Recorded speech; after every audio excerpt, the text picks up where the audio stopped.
What's up YouTube, I'm Guy, and today on the channel we are going to be revisiting a watch that I have reviewed in the past, the Ginault Ocean Rover. We have a new variation of that watch here to check out.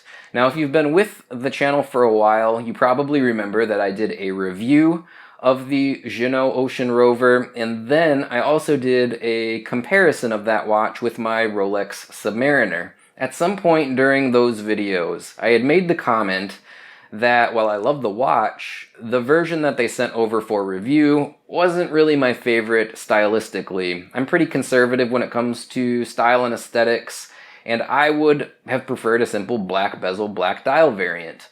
Well, Ginault reached out to me and they told me they have new versions coming out in late August, early September, and asked if I'd like to check one of them out. It's going to be a black dial, black bezel version, and the big difference is going to be a new type of lume.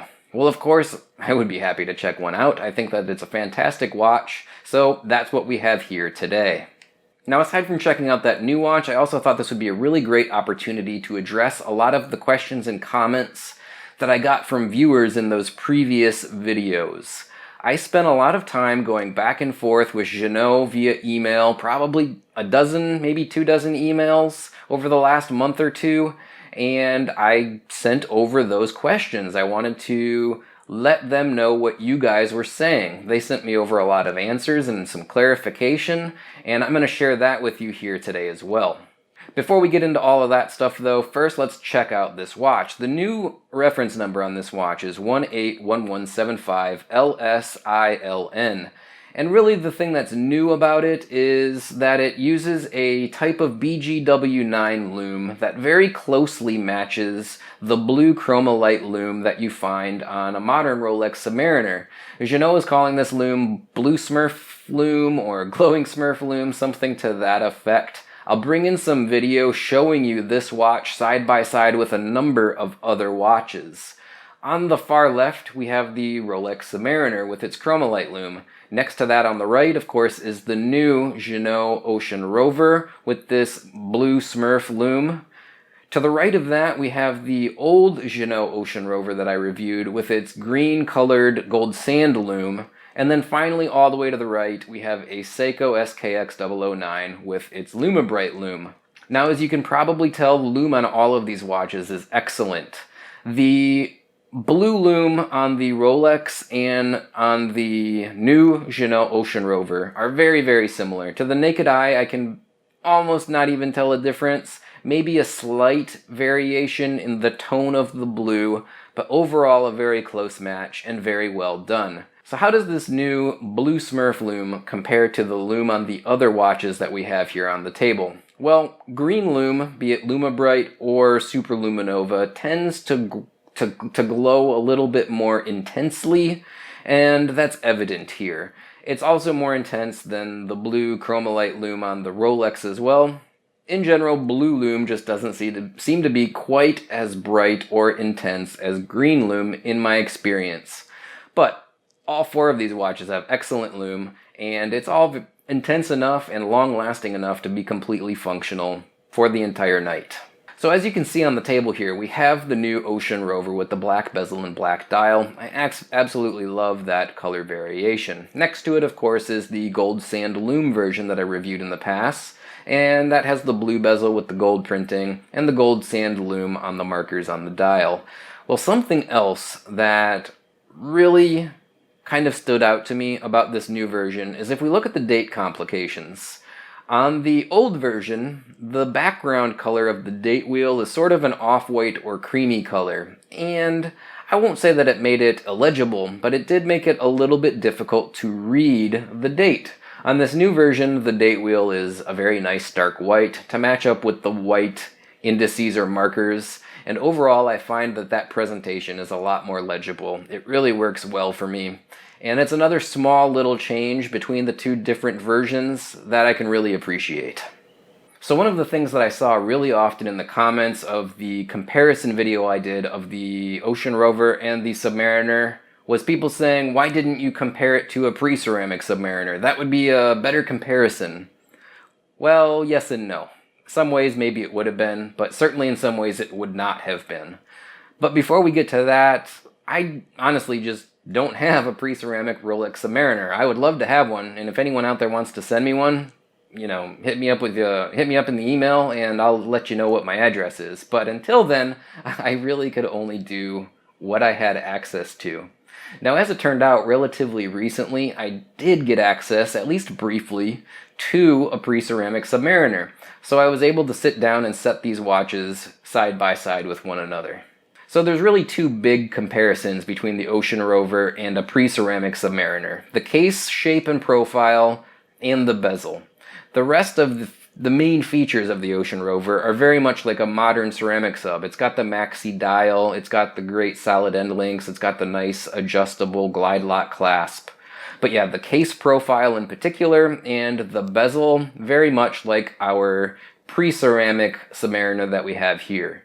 Now, the pre-ceramic that I did get my hands on, it was by far not a mint condition watch. So we can see that the edges are a little bit polished. It's not a mint, crispy, perfect watch. But what was interesting was that the shape of the Ocean Rover does mimic that overall look just perfectly, really. I mean, again, the pre-ceramic Submariner that I have here isn't mint, so the overall lines, the dimensions aren't perfectly matched, but I could only imagine if this was a mint condition Rolex, how incredibly similar, almost exact, the Ocean Rover would replicate the case shape, the dimensions, the size, the scale, everything. Also, the finishing, the brushing in particular, I had mentioned in the original comparison video that the brushing on the Ocean Rover didn't match up with the brushing on my ceramic Submariner. Well, on a pre-ceramic Submariner, the brushing was more of a radial pattern and a little bit more coarse in its grain. The brushing between these two watches is very, very similar. It's a very good match. Secondarily, the bezels. The bezel on a modern Submariner, as I had mentioned in that original comparison review, not exactly the same as this Ocean Rover's bezel. The Ocean Rover's bezel is very good, don't get me wrong, but the ceramic Submariner's bezel's action and the overall profile, everything about it, definitely better. When we compare bezels between the pre-ceramic version that I have here with the Ocean Rover, again, it's almost exact. The insert, very, very close. The texturing, the edge of the bezels, almost identical, and the action as well. Very, very, very similar. You probably almost wouldn't even be able to tell the difference if you were blindfolded. So, yeah, a lot of the things about the Ocean Rover don't match up with that pre-ceramic Submariner. Obviously, the bracelet, the dial, the handset. The handset doesn't match up with hardly any Submariner, with the exception of a very, very limited run and very sought-after, highly collectible Milsub. You know, no other Submariners have those sword-style hands. So, is comparing it to the pre-ceramic a better comparison, as some people suggested in that video? Again, yes and no. In some ways, the case and the bezel specifically, yes, but in other ways, absolutely not. Another big thing that was mentioned in the comments was that it's just not worth the price, that the Ocean Rover is too expensive. Now, this version and the previous version that I reviewed are MSRP $1,499. That is an expensive watch, relatively speaking, and I could understand why someone might say, I can't afford that. But it's most certainly worth the price. Now, a lot of people said things like, I could get a $500 watch that's just as good. That's just patently false. I don't think you can. I mentioned it then, and I want to kind of address that here now as well.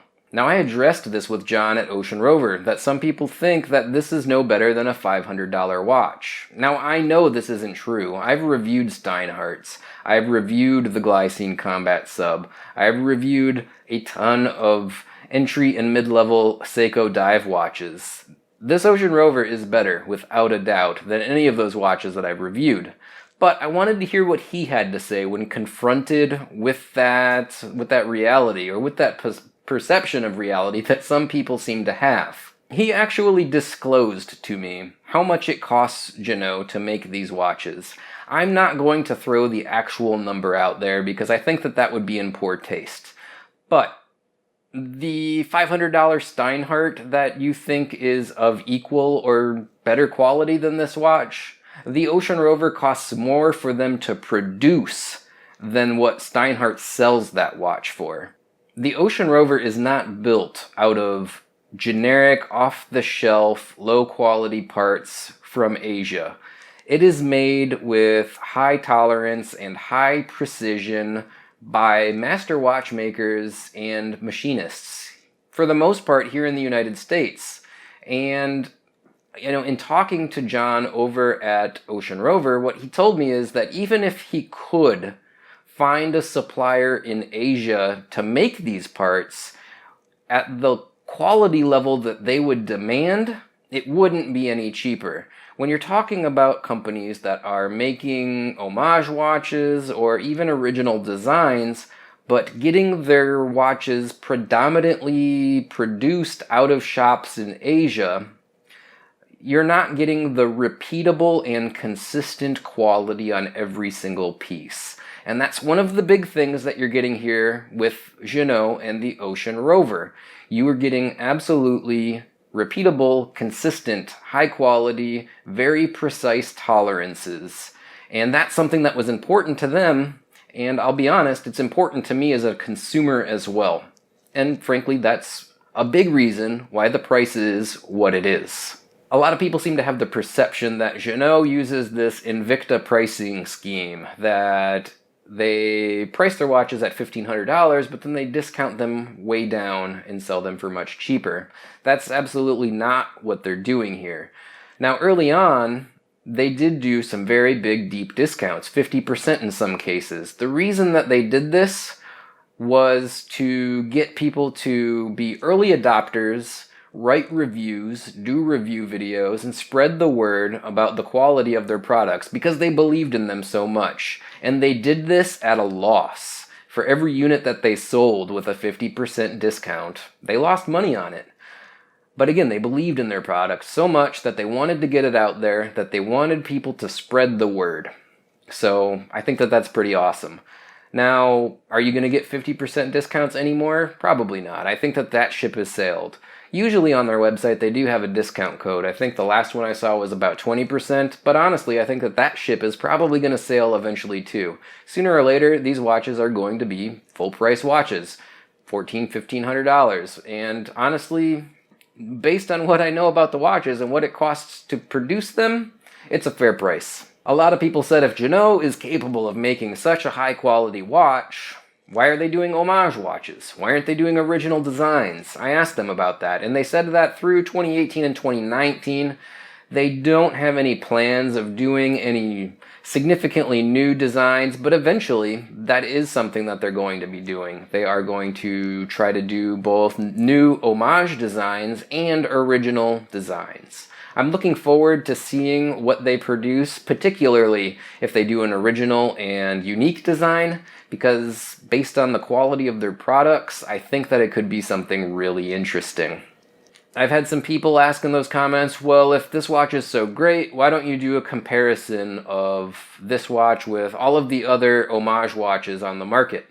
Well, just like with the pre-ceramic Rolex Submariner, if I don't have access to it, I can't do that video. But I'd love to. I'd love to sit the Ginault down with a Steinhardt Ocean 1 42 and 39 millimeters. Maybe the Squale 1545. That's another popular homage watch. A Tissel. I've never even seen a Tissel, or is it Tissel? However you say it. I believe it's a Korean manufacturer. There's a number of homage watches out there. I like homage watches. I think that it's a really cool little subgenre within the watch collecting world. And yeah, it would be awesome if I could sit down and do a very big, in-depth, and detailed comparison of all of the homage watches on the market. But I can tell you that if I had to gamble on it, if I was going to put money down, which one do I think is the best one? I'm guessing it's going to be this one. Alright guys, that's going to wrap this video up. I hope you liked checking out the new version of the Ginault Ocean Rover that was sent over to me. And I hope you appreciated getting the frequently asked questions portion of this video with the folks over at Ginault. I am really happy that they took the time to answer all of those questions that I sent over, again, through the course of countless emails. They really do believe in their product, and they really were happy to help me out and answer anything that I sent their way. So big thanks to the guys over at Ginault, including John over there. I do appreciate it. In the meantime, if you'd like to help support the channel, there's a number of ways you can do that. You can always find that list of ways down in the description of this video and every video that I do. You can follow me on Facebook, Twitter, or Instagram. I could always use more support over on Patreon. If you'd like to help me out on Patreon, click the link down in the description. Finally, if you like anything that I've reviewed, you can purchase it on Amazon by clicking on my Amazon affiliate link. I get a small commission. Those commissions do add up. Big thanks to everyone that has been using that Amazon affiliate link. All right, guys, thanks again, and bye now.